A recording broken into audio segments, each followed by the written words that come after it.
Olá, pessoal, turma do terceiro C do Sesc Cidadania. Bom dia, boa tarde, boa noite. Gravando essa aula, pessoal, é uma aula bem mais resumida, né, do que aquela que eu trabalhei com vocês durante a manhã. É uma aula que vem contribuir também para que você faça a tarefa dessa semana, ok? Bom, então vamos que vamos.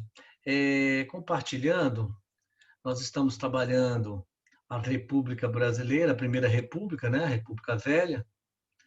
E só lembrando, pessoal, essa aula vai tratar mais da década de 20, que é a década de crise da República Velha, né?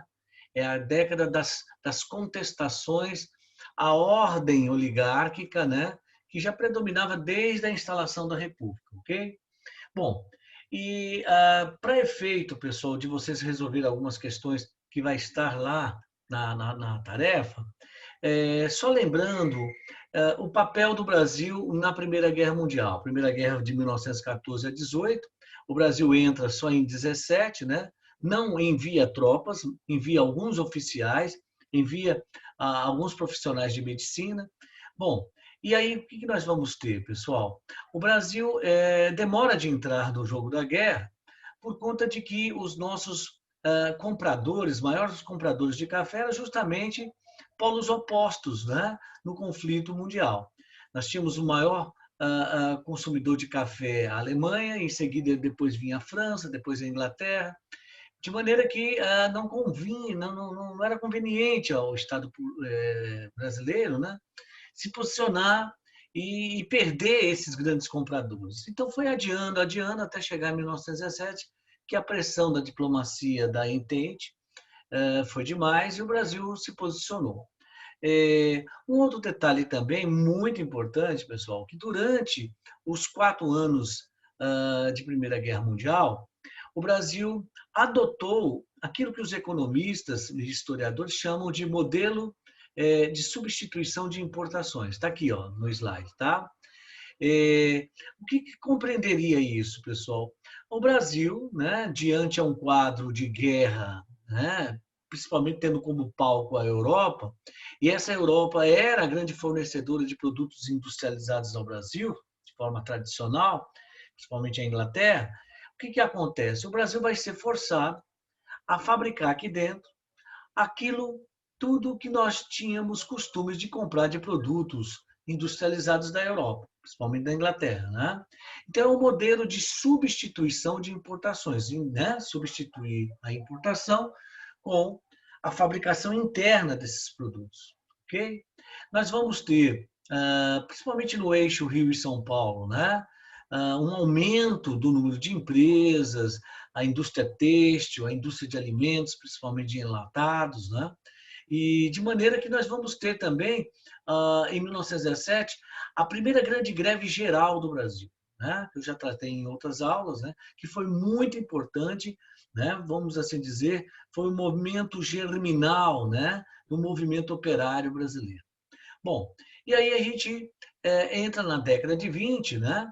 Que é a década conhecida como a década da desagregação da ordem, né, do Estado oligárquico coronelístico, né, da Primeira República. Tá, ok? E aí, pessoal, a perspectiva que eu vou trabalhar com vocês é no sentido das contestações. Nós vamos ter 3 contestações à ordem oligárquica. Tá? Nós vamos ter a contestação sociocultural, a contestação político-militar e a contestação político-ideológica. Tá? Bom, então vamos começar pela contestação sociocultural. A partir de 1922, pessoal, nós temos, vocês estudam isso em literatura também, né? Nós temos um movimento modernista iniciando no Brasil, ok? Essa primeira geração, no início da década, pessoal, eles até que vão conviver bem com essa estrutura oligárquica. Mas, no decorrer da década de 30, já começa uma produção cultural, né, que apontava o dedo, né, para as contradições da Primeira República, ok? Bom, lembrando que O modernismo no Brasil inicia-se com um evento, né, a Semana de Arte Moderna, de 13 a 18 de fevereiro de 1922. Nós vamos ter expressões ali, a intelectualidade, principalmente a paulista, né, no Teatro Municipal de São Paulo. Nós vamos ter ali Menor Del Picchia, né? Nós vamos ter o Oswald de Andrade, Manuel Bandeira, o Mário de Andrade, né? Tarsila do Amaral, Villa-Lobos, enfim, a nata, vamos assim dizer, da erudição, a nata, né? Da literatura, das artes plásticas.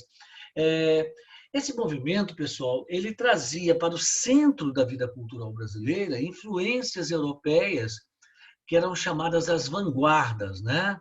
Ou seja, criticava os modelos estéticos, né, anteriores, criticava também aquela ideia de que para se fazer algo relevante tinha que se fazer aquilo que estava nos padrões estéticos do momento lá na Europa, né? O modernismo vai valorizar as raízes brasileiras, a formação cultural do povo brasileiro, a miscigenação, né? Então, essa é a primeira fase. Mas uma coisa muito interessante é que, na primeira fase do modernismo, vai se mostrar muito a ideia da modernização econômica. Tá? Na tarefa de vocês, vocês vão ver um quadro da Tarsila de Amaral, né? Que mostra isso. Ela ressalta muito, né, nesse quadro, não o Brasil agrário, exportador de café, onde ela poderia pintar uma fazenda, não, ela pinta um ambiente urbano, né, a indústria, né? Então a ideia já do progresso, da industrialização, que era o que estava acontecendo, né, no Brasil. O Brasil estava aos poucos se modernizando, se industrializando, né? Já tinha classe operária, tá? Já estava se organizando. Então, o Brasil em transformação. Aqui você tem a foto histórica, né, numa das escadarias ali do Teatro Municipal, né, um dos dias da Semana de Arte Moderna. Bom, em seguida nós vamos ter a contestação político-militar, o chamado tenentismo. Tá? Bom, o tenentismo, pessoal, o que acontece? O tenentismo ele vem numa, vamos assim dizer, numa linha em que lá nas raízes do final do Império, lá, né, as raízes do tenentismo tá no final do Império, quando o Exército, né, começa a perceber que é uma instituição que poderia fazer uma intervenção no Brasil no sentido de corrigir os rumos do Brasil, né? Nós já vimos isso em aulas anteriores. A República foi implantada pelos militares. Havia uma influência do positivismo, né, europeu sobre o nosso oficialato, né? E de maneira que havia aquela ideia do salvacionismo militar, ou seja, os militares, o exército, uma instituição ilibada, né? Ele tem esse poder patriótico, né? De fazer uma intervenção no país, corrigindo os rumos do país. Né? E é bem dentro dessa tradição, né? Que nós vamos ter desde o início da República, né? Que se levanta, né? Os insurgentes que, na verdade, o tenentismo não era uma insurgência dos quadros do Exército, né? Da base ao topo, do topo à base. Né? Não era bem isso. Você vai ter a participação muito presente de cabos, né? De suboficiais, de sargentos. É o chamado baixo oficialato. Né? Bom, então o tenentismo, pessoal, ele tinha um vínculo com a classe média, mesmo porque muitos desses tenentes eles eram oriundos das classes médias urbanas, né? E qual o ideário do movimento tenentista que vai tomar conta da década de 20, né? Qual o projeto deles? Aí que está, pessoal. Não era um projeto muito bem definido, né? Nós vamos ter vários manifestos tenentistas, tá? Mas alguns pontos a gente pode elencar como quase que presente em todos os manifestos. Bom, primeiro, né? Pregavam o combate à corrupção nas esferas de governo, todas as esferas de governo. defendiam a criação de uma justiça eleitoral, justamente para combater, né, as fraudes nas eleições, que era típica da República Velha, né? Defendia também o voto secreto, ou seja, para também combater o voto de cabresto, né? Um outro detalhe também, o movimento tenentista vinha dotado de um grande nacionalismo, né? Valorização das coisas do Brasil, muitas vezes aversão à entrada de empresas estrangeiras, né?